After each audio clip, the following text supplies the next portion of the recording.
오늘부터 또 이제 사사기의 어떤 새로운 이야기가 시작이 됩니다. 시대적 배경은 이 이스라엘이 가나안 땅을 다 정복하고 난 후 얼마 뒤에 있었던 일들입니다. 그때 시대상이 과연 어땠는가? 이제 모세도 떠나갔고요. 이제 여호수아도 떠났습니다. 그리고 난 뒤에 과연 이스라엘은 어떤 상황이 있었는가를 보여주는 것이 오늘 본문입니다. 오늘 이 새로운 이야기이자 동시에 이제 사사기의 마지막 에피소드인데, 이 에피소드는 마지막 에피소드는 비극입니다. 비극. 차마 인간의 얼굴로 어떻게 이럴 수가 있는가라는 어떤 이런 비극적인 사건들의 연속이 기록되어 있습니다. 그런데 그 첫 시작 스타트가 이 새로운 에피소드의 그 시작이 한 레위인이에요. 하나님의 말씀을 가르치는 사람, 율법을 가르치는 사람이 있잖아요.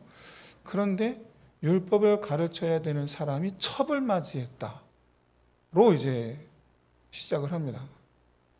이 에피소드가. 근데 결말이 뭐냐? 베냐민 지파라는 한 지파가 멸망했다로 끝나요. 이게 참 묘하죠. 레위인이 유다 지파에 속한 여인을 첩으로 맞이했고, 이게 이야기가 이렇게 시작을 하는데 끝은 베냐민 지파가 멸망할 정도가 되었다로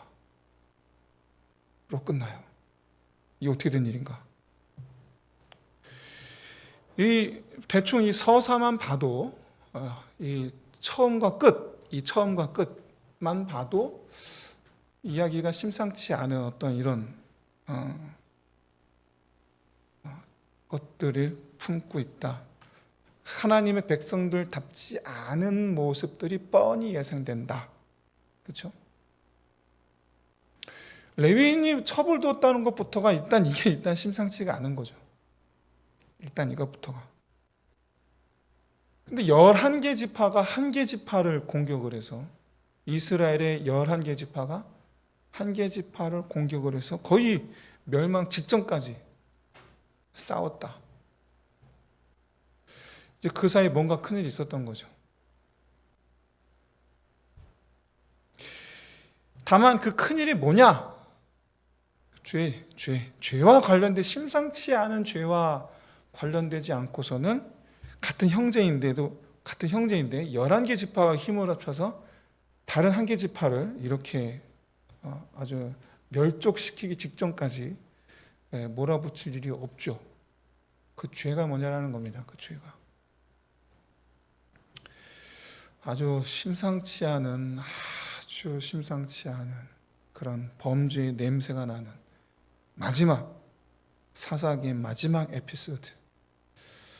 마음을 단단히 잡수시고 함께 바라보도록 하겠습니다.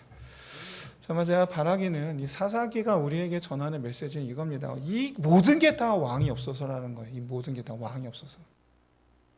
그러니까 이유를 이 모든 상황들, 흐름들, 과정들, 결말들, 이 모든 것들이 다 이스라엘 백성들의 마음의 중심에 왕이 없어서 일어난 일들이라는 거예요. 그러니까 이런 흉측한 일들까지도 일어났다라는 거예요. 그런 의미에서 우리에게 전하는 메시지가 뭡니까? 그러므로 하나님을 믿는 자들이여, 마음의 중심에 하나님의 보좌, 마음의 중심에 하나님의 보좌를 모셔 선자 될지어다. 이것이 사사기의 메시지입니다. 그런 의미에서 하나님께서 저희 여러분의 마음의 중심에 보좌로 함께 하시기를 주의 이름으로 축원드립니다. 이 사건의 발단, 이제 한 레위인이 첩을 들였어요. 그런데 놀랍게도 이 첩이 간음을 합니다. 다른 남자와 더불어 간음을 하고 남편을 떠납니다. 이거 참 서두부터가 일단 서두부터 일단 심상치가 않아요. 첩이 먼저 간음을 했어요. 자, 여러분, 간음한 죄에 대해서 여러분 성경에서 율법에서 뭐라 말씀합니까? 돌로 쳐 죽이라. 그렇죠? 돌로 쳐 죽이라. 이게 율법이에요. 근데 문제는 뭐냐면 이런 율법을 가르치고 지키고 해야 되는 사람이 누구? 레위인이잖아요. 본인이 레위인. 본인이. 근데 그 레위인의 첩이 이제 간음을 한 거예요. 이것부터 하여간 희한한데, 우리말로 보시면 그 첩이 행음하고라고 이제 우리 한글 성경으로 되어 있단 말이죠. 근데 이게 원어 성경을 보면 히브리어 원어를 직역하면 우리말로는 되게 생략했는데 히브리어 원어를 직역을 하면 이렇습니다. 남편에게 대항하여 행음하기를 반복적으로 하였다. 예요, 이게. 히브리 원어로는. 그러니까 그 첩이 행음하고 그냥 한 번 가서 어디 가서 딴 남자랑 뭐 간음 한 번 하고 그냥 떠나갔다. 그게 아니에요. 반복적으로 간음한 겁니다. 근데 그 이유가 뭐냐? 남편에게 대항하려고. 어떤 이유로 남편이 무슨 짓을 했길래 어떤 이유로 남편에게 대항하려고 그런 이제 간음하는 일을 했던가? 돌에 맞아 죽어야 되잖아요. 법대로라면.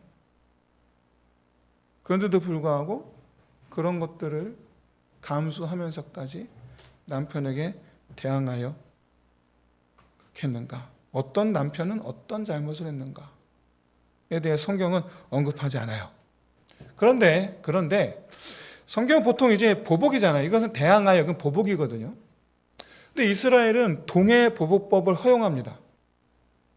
그래서 눈에는 눈만, 그렇죠? 눈에는 눈만, 이에는 이만. 거기까지만 하라는 거예요. 거기까지만. 더 이상 하지 말라는 거예요. 그러니까 사람의 심리가 내가 한 대 맞으면 두 대를 때려야지 이제 속이 시원한 게 사람의 심리인데 딱 한 대 맞았으면 한 대만 때리라는 거죠. 이게 동해보복법이에요. 거기까지만 해라. 더 이상은 죄다. 성경은 동해보복법을 허용합니다. 허용해요. 그래서 이런 율법 정신을 고려하고 거기다가 원래는 율법은 일부일처제거든요. 원래는. 근데 그런 걸 거슬려서 첩을 맞이한 이 레위인의 행태를 고려해 본다면 이건 이제 저의 추측인데 참고로 이렇게 설교하는 분이 제가 알기로는 아무도 없었습니다. 저만 이렇게 얘기하는 거예요. 그러니까 뭐냐? 미뤄보아서 이렇게 뭐 저렇게 미뤄보아서 이게 아닐까 싶은 게 바로 뭐냐? 남편이 먼저 부인과 첩을 두고 바람을 핀 게 아닌가 라는 생각을 하는 거예요. 먼저 한 게 아닌가. 왜 또 제가 이렇게 생각했냐면 그 뒤에 내용이 이후에 이제 레위인이 첩을 달래러 갑니다. 첩을 달래러 보세요. 나를 버리고 딴 남자하고 간음을 한 거예요. 그런데 어떡합니까? 분명히 행음이란 죽을 죄를 저지르고 도망간 첩인데 가서 어떻게 해요? 다정하게 말하고 데리고 오려고 해요. 다정하게 말하고. 이게 무슨 말이냐면 자기도 같은 류의 죄를 저질렀기 때문이 아닌가. 그러니까 다정하게 말할 수 있는 거죠. 그러니까 미안해. 그런 거죠. 여자 입장에서 이런 거예요. 너도 했으니까 나도 한다. 이거고 이제 레위인 입장에서 남편 입장에서는 에이, 우리 다 너도 웃고 나도 웃고 다 그럴 수 있잖아. 우리 과거는 다 뒤로 하고 우리 잘 지내보자. 그래서 이런 걸 볼 때에 이게 레위인도 성경에서 언급하고 있지 않지만 간음죄가 아니었을까라는 것을 좀 뒷받침하고 있지 않나 라는 게 제 생각입니다. 중요한 건 간음은 무조건 죽이라고 했는데 둘 다 사고방식이 서로 돌로 쳐야 한다라는 어떤 이런 징벌에 대해서 둘 다 생각을 안 하고 있다는 사실이에요. 둘 다 생각을 안 해요. 둘 다 간음한 것에 대해서 죽여야 돼. 또는 내가 죽을지도 몰라 라는 이런 두려움을 둘 다 갖고 있질 않아요. 이로 미로보와 동류의 그런 죄를 레위인이 먼저 저지른 것이 아니냐. 자, 여기서 주목해야 할 부분은 이런 거죠. 이유 어찌됐든 우리가 주목해야 될 부분은 이거예요. 최소한 율법을 지키는 데 모범을 보이고, 그리고 또 가르쳐야 되는 레위인부터가 일단 율법을 신경 쓰지 않습니다. 본인부터가 율법을 신경 쓰지 않아요.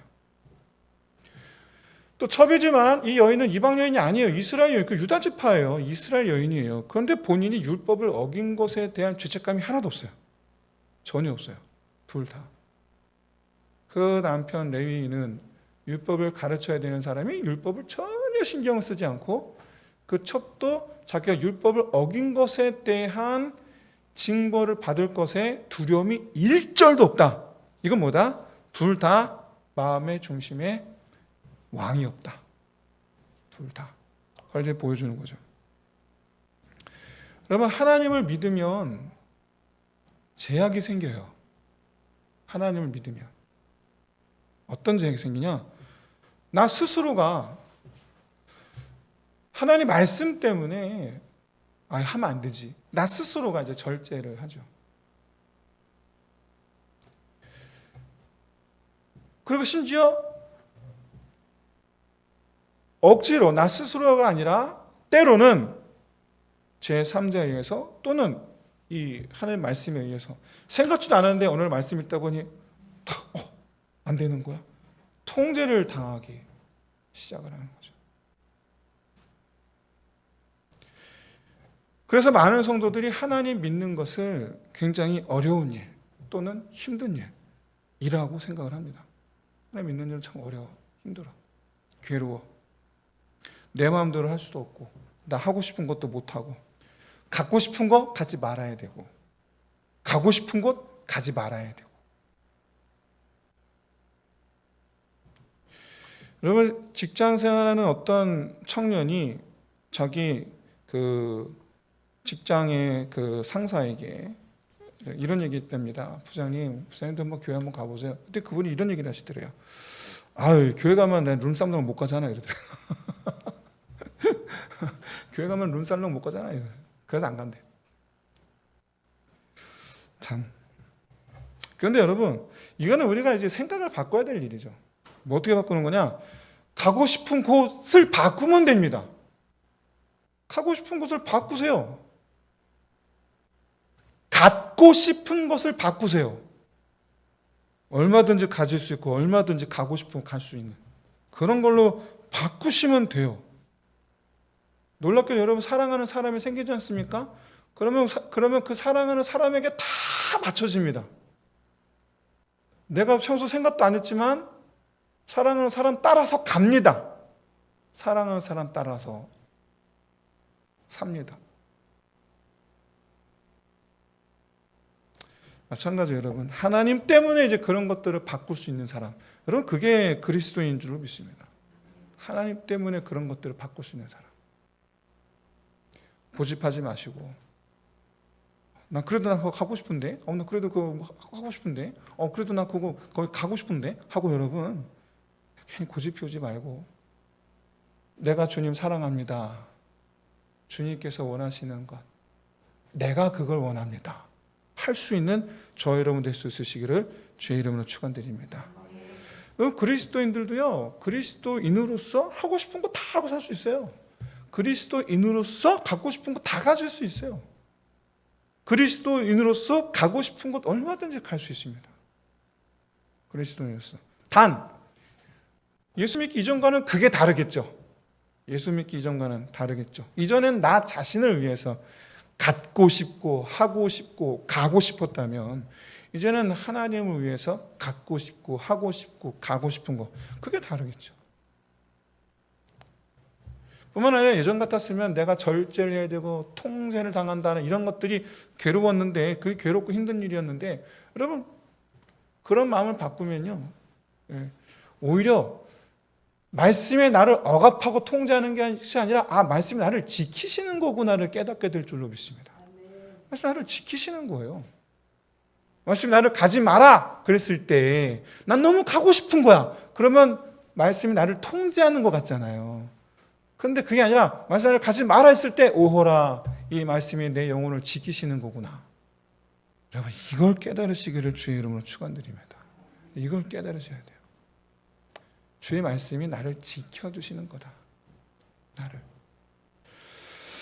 만약에 나 하고 싶은 것에 제한이 없고 통제가 없다, 그럼 우리는 100%입니다. 우리 육신을 따라 사는 것밖에 되질 않아요. 왜요? 나 하고 싶은 거, 나 갖고 싶은 거, 나 가고 싶은 거, 다 뭐가 하고 싶은 겁니까? 내 육신이 바라는 거잖아요. 내 육신이 바라는 거, 내 눈이 원하는 거고, 내 혀가 원하는 거고, 그렇잖아요. 내 손이 원하는 거고, 내 육신이 바라는 거란 말이에요. 우리가 태어날 때부터 하나님을 알고 태어납니까? 아닙니다. 하나님을 전혀 알지 못한 채 태어납니다.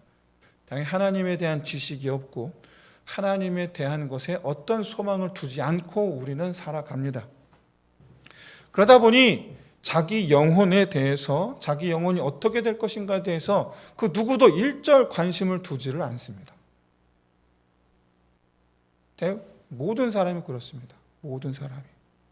그저 자기 육신의 소망을 이루길 바라요. 내가 눈이 원하는 거, 혀가 원하는 거, 귀가 듣고 싶은 거.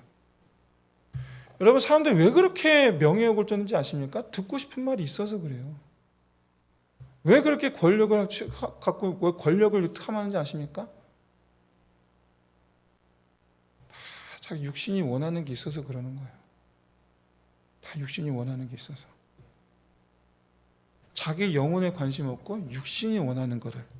사람은 저마다 목적 지향적이거든요. 반드시 무엇을 위해 사는가, 이거는 우리 모든 사람이 되게 중요한 거예요. 사람에게 있어서 만약에 그런 목적이 없으면 되게 공허해요. 목적이 없으면 그냥 숨 마시고 사는 게 무슨 의미가 있어요? 목적이 있어야죠. 그런데 그리스도인과 믿지 않은 사람은 그 목적이 다르죠. 믿지 않은 사람은요, 육신이 원하는 게 목적이에요. 육신이 원하는 것. 근데 그리스도인은 뭡니까? 자기 영을 위한 게 목적이 돼야죠. 자기 영을 위한 것. 그래서 모든 사람은 원래는, 우리도 예수 만나서 그렇지, 예수 만나기 전이라면요, 우리도 원래는 영적인 것이 아니라 우리의 목적도, 삶의 목적이라는 것도 그냥 육적인 것에 머물러 있을 뿐이에요. 육적인 것에. 돈을 모으고 싶어요. 왜 모으고 싶냐 물어보면 더 넓은 집에서 살고 싶고, 더 좋은 차 끌고 다니고 싶고, 더 좋은 데 놀러 가고 싶고, 우리 애들 교육, 좋은 교육 받게 하고 싶고. 나쁘다는 건 아닙니다. 나쁘다는 건 아닌데, 여기 어디 여러분 자기 영혼을 위한 게 있습니까? 여기에 하나도 없어요. 하나도 없어. 여기에. 또 더더군다나 그런 육적인 욕구를 충족한다고 해서 여러분 행복할까요? 하나도 안 행복합니다. 대치동 한번 가보세요. 거기에도 행복해하는가? 걔네들 하나도 안 행복해요. 대치동 사는 아줌마들 맨날 웃고 떠들고 마시면서 어머 너는 얼마를 버니? 니네 앞에 너무 좋겠다 이러면서 뭡니까? 시기 질투로 쌓여 있죠. 그 사람들은요 아주 시기 질투로 가득합니다. 안 행복해요. 그 사람들은 안 행복해. 자기도 이렇게 살고 있잖아요. 자기도 이렇게 살고 있는데 옆집 여자 시기하고 있더라니까. 그러고 살아요. 그러고 행복할 틈이 없어. 행복을 누릴 시간이 없어. 시기 아니라고, 질투 아니라고. 오히려 육적인 욕구를 충족함으로 말미암아 내가 정말로 만족하게 되는 경우가 얼마나 있을까? 여러분, 제가 장담하건대 여러분 100억을 모아도 그 만족감이 며칠 가지 않습니다. 제가 장담하는데 100억을 모아도 만족이 안 돼요. 근데 이 여러 가지 우리의 그 육적인 욕구 가운데 그래도 그나마 가장 빠르게, 그리고 가장 많이, 가장 자주 충족할 수 있는 욕구가 있죠. 그게 뭡니까? 강단에서 이런 얘기 뭐하지만 뭐 성경에 나왔을까 제가 말씀드리는데 그게 성욕입니다. 성욕. 그게 유일해요. 유일해. 수많은 사람의 여러 가지 욕구 가운데에서 가장 빠르게, 가장 많이, 가장 자주 충족할 수 있는 욕구. 그게 성욕이에요. 그래서 뭐냐? 성적으로 타락하기가 제일 쉬워요. 여러 가지로 타락하는 것들 가지고 성적으로 타락하는 게 제일 쉬워요. 그 사회도 성적으로 타락하는 게 쉬워요. 그래 사회도. 이게 사사시대도 마찬가지입니다. 사사시대야말로 정말 이 성적인 부분에서 정말 개방적인 면모를 보여주었던 사사들이 있었죠.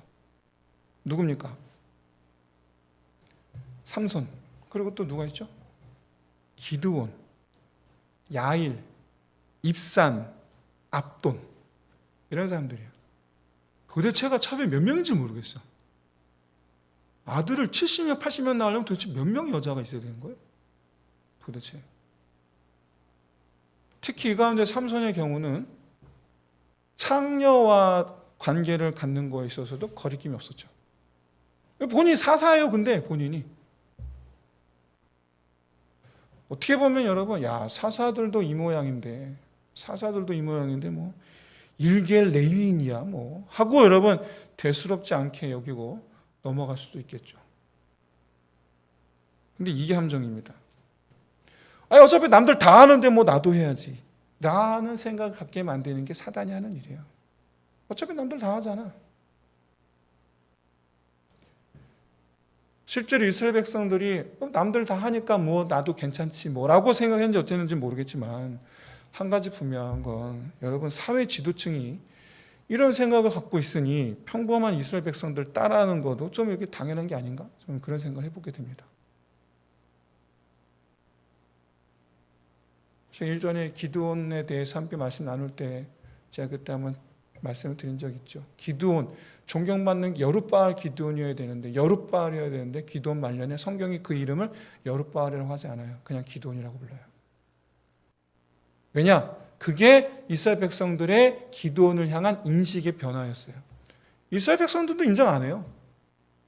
에휴 뭐 별거 아니네 이러는 거예요. 여러분이 사단의 전략이라는 게 별거 아닙니다. 사단의 전략이라는 게요. 육체의 소욕에 대해서 관대하게 만드는 것. 그게 여러분 사단의 전략이에요. 육체의 소욕에 관대하게 하는 것. 괜찮아. 그거 해도 괜찮아.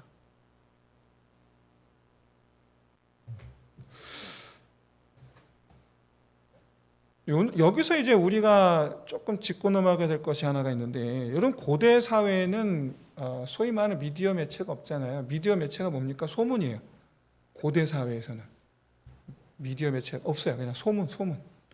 그래서 대중들이 이제 모범의 대상, 야 우리도 한번 따라해보자라고 하는 모범 대상은 이제 소위 지도층입니다. 귀족들이나 귀족들 보면서 귀족들 사이 유행하던 것들이 이제 이 백성들에게 이제 퍼지는 형식이죠. 그럼 우리나라도 마찬가지였어요. 과거 옛날에.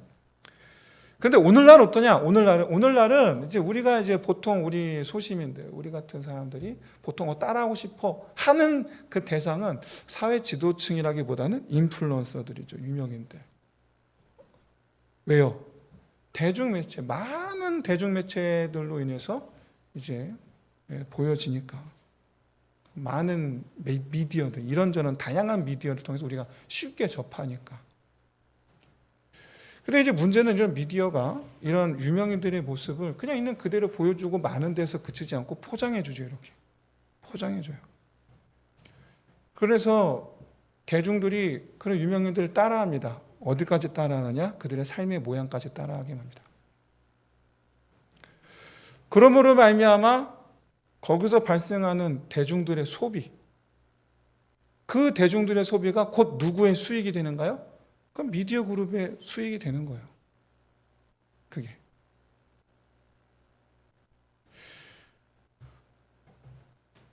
과거 사사시대 지도자들은 그냥 자기 소견에 옳은 대로 행동했을 뿐인데 반해서 오늘날의 지도자들은요, 대중들로 하여금 자기 소견에 옳은 대로 하도록 조장합니다. 이걸 잘 들으세요. 사사시대 지도자들은 남들 눈치 안 보고 그냥 자기들 소견에 옳은 대로 했어요. 사사시대는. 근데 오늘날에는요, 대중들로 하여금 자기 소견에 옳은 대로 하도록 조장을 해요. 오늘날에는. 근데 이런 현상이 여러분 놀랍게도 요한계시록 17장 18장에 나옵니다. 이 현상이 우리가 주일날 보게 될 거예요. 이 현상이. 제가 지금 이제 무슨 말씀을 드리는 거냐면, 사람들로 하여금 자기 소견에 옳은 대로 행하도록 하는, 옳은 대로 하도록 조장하는 무리가 있다. 그 얘기예요. 그 얘기. 누굽니까? 공중권세 잡은 자 마귀 아닙니까? 마귀. 여러분, 과거에는요, 그냥 한 사람 한 사람 개인적 차원에서 그 마음의 중심의 욕구, 죄된 욕구를 부추겨서 유혹해서 하는 그런 수준이었다면, 요즘에는요, 정치, 경제, 사회, 문화, 이와 같은 다양한 사회 현상까지 주도해서 대중들로 하여금 자기의 육체적 욕구를 정말 그야말로 단체적으로 유혹하는 지경에 이르고 있죠. 뭐를 통해서? 미디어를 통해서. 여러분 실제로 한번 우리 주변에 한번 보세요. 옛날 같았으면 여러분 이 불륜을 저지르면 주변에서 저 때려 죽일 놈 이랬거든요. 근데 지금 어떻습니까? 그럴 수도 있지 그래요 또 요즘엔. 희한하죠? 예전에 어떤 영화 감독이 불륜을 저지른 주제에 자기는 진짜 사랑을 찾았다라는 헛소리를 짓거렸거든요. 그랬더니 그 말을 듣고 그런 말들을 지지하는 것 같은 칼럼을 쓰는 언론사들이 꽤 많았습니다. 그러면서 뭐 트룰러브 어쩌고. 그 뒤로 여러분 각종 매체가 결혼을 통한 성, 그러니까 결혼 안에서의 성보다는 진짜 사랑을 위한 성이라는 타이틀을 거대 담론화해서 사람들로 하여금 인식의 변화를 일으키고 있죠. 어떻게 해요? 결혼이 아니어도 성관계를 해도 괜찮아 라는 식으로 만들어가고 있죠. 요즘에는 아예 그냥 결혼이라는 것 자체를 부정적인 시각으로 바라보도록 조장하고 있죠. 우리 지난번에 실제로 올 초에 오셔서 강의해 주신 우리 상담 전문 강의해 주신 박성덕 집사님, 그래서 직접 해주신 말씀이에요. 요즘에 방송에서 자기를 안 부르신대요. 왜냐고요? 박성덕 집사님 하시는 일은 뭐냐면 부부 갈등을 잘 화합시켜서 이혼하지 않고 서로 갈등을 잘 화합을 해서 이제 결혼 안에서 서로 행복을 되찾도록 도와주는 역할을 자기는 하는데 지금 뭐라고요? 차라리 이혼해. 이 말을 하는 패널들만 방송국에 간대요. 화해해 라고 해주는 패널들은 방송국에서 안 부릅니다. 그럴 거면 이혼해 라고 말해주는 패널들만 방송국에서 부른답니다. 지혜가 있으시기를 진심으로 소원합니다. 지혜가 있으시기를. 여러분들 대중들이요 그런 방송을 들으니 맨날 그런 방송을 들으니 뭐 이럴 거면 이혼해. 결혼이 아무것도 아닌 것처럼 만들어버리는, 결혼이라는 것이 족쇄인 것처럼 만들어버리는, 결국에 무슨 얘기냐면 다 자기 중심이야. 다 내가 마음에 안 들면 그냥 이혼해버리는 거야. 내 마음에 안 들면 이혼해버리는 거고,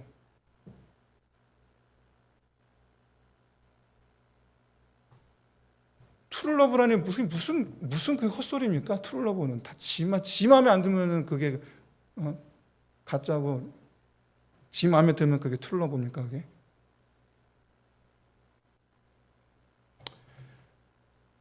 그렇게 여러분 언제부턴가 이 세대가 도덕 질서, 인간 관계에 대한 통념, 그러니까 서로 지켜주는 이런 거, 희생, 헌신 이런 것들에 대해서 아예 다 무너져가고 있죠. 자기가 희생할 생각은 하지 않습니다. 상대방이 나한테 희생을 해야지.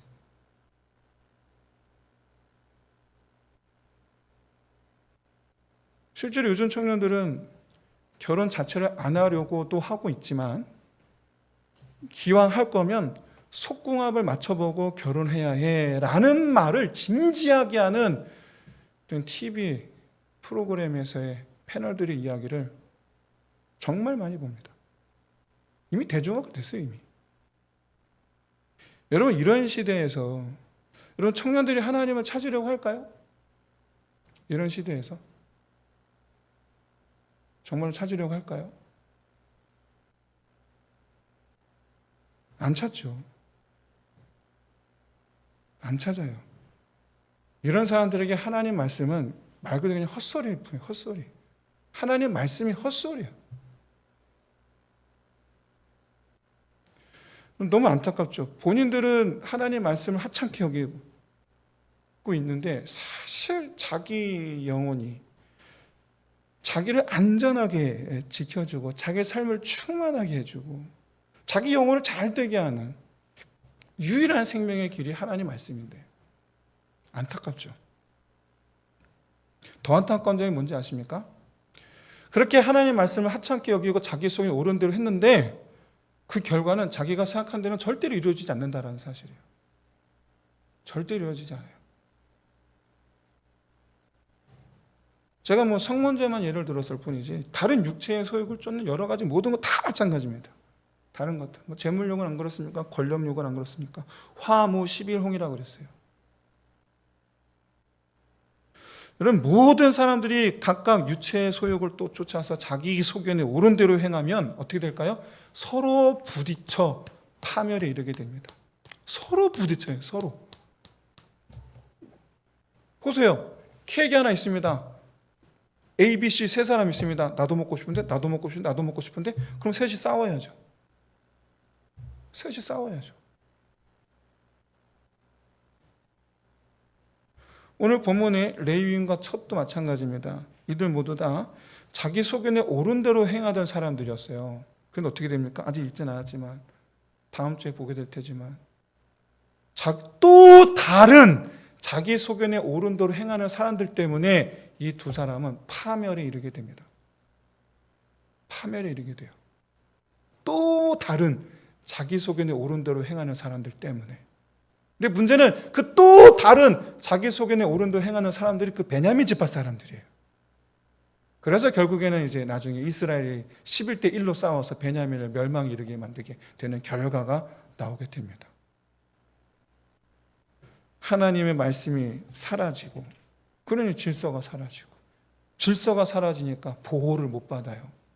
내 마음대로 나오고 싶었을 때 너무 좋았죠. 그런데 그러면 사라진 질서, 그런 마음이 아마 보호를 못 받아요. 이 여인은 보호를 못 받아요. 자기 스스로가 자기가 자기 소견에 옳은 대로 행할 때는 좋았겠죠. 근데 자기를 향하여 자기 소견에 옳은 대로 행하는 다른 사람들로 인해서 이 여인은 파멸을 맞이해요. 결과적으로 여러분 자기 소견에 옳은 대로 행하면 다 불행한 인생이 돼요. 전부 다. 말씀이 사라짐으로 나를 통제함이 없는 말씀이 사라짐으로 잠깐의 쾌락과 즐거움은 있을 수 있습니다만은 불행이라는 것이 항상 내 주위를 맴돌면서 호시탐탐 기회를 엿보고 있음을, 불행이 나를 삼킬 기회를 호시탐탐 엿보고 있다라는 것을 여러분 깨닫게 되시기를 진심으로 소원합니다. 내 소견에 옳은 대로 하는 것, 그것이 지금은 즐거울 수 있어요. 지금은. 그런데 불행이라는 놈이 그 뒤에 숨어서 엿보고 있다. 도 기억하시기를 바랍니다. 엿보고 있다. 사랑하는 성도 여러분, 하나님의 질서 안에 있을 때 우리는 진정한 행복을 누릴 수 있어요. 질서 안에 있을 때.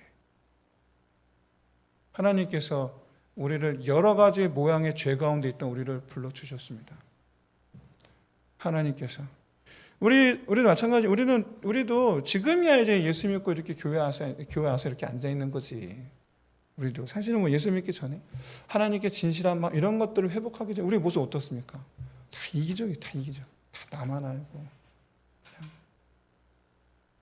우리는 다 그랬단 말이에요. 그랬었어요. 그랬었는데 지금 어떻습니까? 내가 하나님의 말씀에 내가 통제를 받으니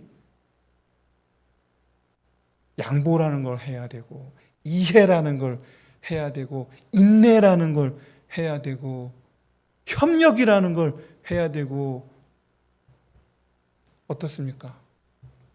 그거 하니까 또 행복하지 않나요? 그렇게 하니까 또 행복하지 않나요? 어릴 때 애들은요, 내가 왜 양보해야 돼? 이러고 싸웁니다. 이러고 싸워요. 그런 양보 안 하고 싸우는 그런 아들을 바라보며 부모는 이렇게 얘기하죠. 그럼 네가 양보해야지. 왜요? 우리는 아는 거예요. 우리는 같이 있는 게 그게 행복한 거야. 너 하고 싶은 대로 한다는 게 그게 행복한 건 아니야. 우린 그걸 다 알고 있어요. 우리는. 그런데 똑같은 얘기를 하나님께서 우리한테 하신다니까요. 똑같은 얘기 우리한테 하시는 거예요. 네가 양보해, 네가 참아, 네가 먼저 사랑해, 네가 먼저 용서해, 네가 이해해. 그렇게 해서 하나님께서 우리를 불러주사 먼저 내 안에 있던 우리의 죄를 하나님께서 용서해 주시고, 과거에 육체의 소욕을 쫓았던 나를 하나님께서 지금은 용서해 주시고 나를 안아주시니, 이제는 내가 하나님 안에서, 이제는 내가, 우리 기도해야죠. 주여, 나 여전히 죄 가운데 있습니다마는 하나님, 내가 육체의 소욕을 이기고 주의 말씀 가운데, 주의 그 말씀의 날개 아래 거하기를 힘쓰는 내가 되게 하여 주시옵소서. 주님께서 말씀으로 세우신 그 하나님의 나라, 그 하나님 나라의 그 질서에 내가 온전히 순종하게 하사, 각각의 소욕을 인해서 부딪히며 살던, 치열하게 부딪히며 살던 그런 삶은 이제 그만하고, 그 질서로 말미암아 부딪힘 없이 서로가 형통한, 모두가 형통한 그런 삶을 살아나는 내 삶이 되게 하여 주옵소서. 이것이 우리의 믿는 자의 기도 제목이어야 될 줄로 믿습니다. 제가 이렇게 보니까 저는 우리나라만 그런 것 같지는 않은데, 외국에 안 나가봐서 잘 모르겠습니다만은 우리나라만 그런 것 같지는 않은데, 이렇게 계단에서 오른쪽 왼쪽, 특히 지하철 가면, 저도 이제 지하철을 안 타본 지 꽤 오래됐습니다만은 얼마 전에 이제 서울에서 이제 지하철로 막 가는 거예요. 지하철 막 가는데 저도 모르게 지하철 통로를 오른쪽으로, 사람도 전부 다 오른쪽으로 이렇게 가잖아요. 이렇게 가는 거예요. 저도 모르게 가고 있는 거예요. 근데 가끔가다 어떤 사람이 이렇게 오는 거예요. 그러니까 왼쪽으로 오는 거죠. 우리는 부딪히면 오는 거죠. 그 사람 좀 신기해. 왼쪽으로 가면 되는데 굳이 오는 사람은 그냥 막 피해가면서 이렇게 오는 거예요. 오더라고요. 자, 보십시오. 그 사람은 자기 속에는 옳은 대로 하는 거고, 나머지는 정하신 질서대로 움직이는 거고, 그렇죠? 그럼 뭐가 지혜로운 겁니까? 자기 속에는 옳은 대로 다니는 사람이 지혜로운 겁니까? 아니면 질서 안에 있는 사람들이 지혜로운 겁니까? 그렇죠? 제 질문이 그렇게 어렵지 않은 것 같은데, 어렵진 않을 것 같은데. 근데 하나님께서 정하신 그 질서라는 것이, 어찌 생각하면 사단이 계속 말해요. 우리한테 네가 손해보는 거야 라고 우리한테 계속 거짓말을 해요. 아니에요. 그건 사단이 거짓말하는 거예요. 남편한테 먼저 양보하고 남편의 마음을 이해해주고 남편의 생각을 먼저 이렇게, 그래 당신 말대로 하자, 이렇게 남편의 생각을 먼저 존중해주고, 남편한테 왜 내 말대로 안 해? 이게 아니고, 그래 당신 말대로 한번 해보자, 이렇게 남편 생각을 먼저 존중해주고, 그럼 남편이 뭐라고 하겠습니까? 아니야, 한번 당신 말대로 해. 이러겠습니까? 그래 내 생각대로 해. 이러겠습니까? 저는 내 생각대로 해 그러는데.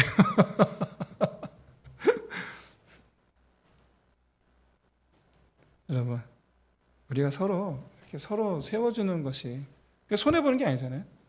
그게 하나님께서 우리에게 그렇게 하라 하신 것은 네가 손해봐라 얘기가 아니고, 나는 네가 진짜 행복해지길 바래. 라는 것임을 깨달으시기를 진심으로 소원합니다. 바라기는 그렇게 해서 내 뜻대로가 아니라 주의 말씀을 이루어가는 저와 여러분의 삶이 되시기를 주의 이름으로 축원드립니다. 우리 함께 이 시간 우리 말씀을 쫙 기도합시다. 하나님, 나 이전에는 절제하지 않았습니다. 하나님 말씀에 통제받는 것을 싫어했습니다. 그러나 주여, 그렇게 살았던 내 모습 남은 게 뭐가 있었습니까? 이리저리 부딪히고 갈등만 있었고 괴로움만 있었을 뿐이었습니다. 남한테 상처만 주고 나도 상처받았던 것만 남아 있었을 뿐입니다. 주여, 이제는 나 스스로를 말씀에 비추어 절제하며 하나님 말씀에 통제되는 삶을 추구하는 삶이 되게 하여 주시옵소서. 그래서 육체의 목표가 아니라 내 몸의 소욕이 아니라 주의 말씀을 이루는 삶이 되게 하여 주시옵소서. 이 시간 우리가 버텨 말씀 붙잡고 우리 함께 잠시 기도하겠습니다.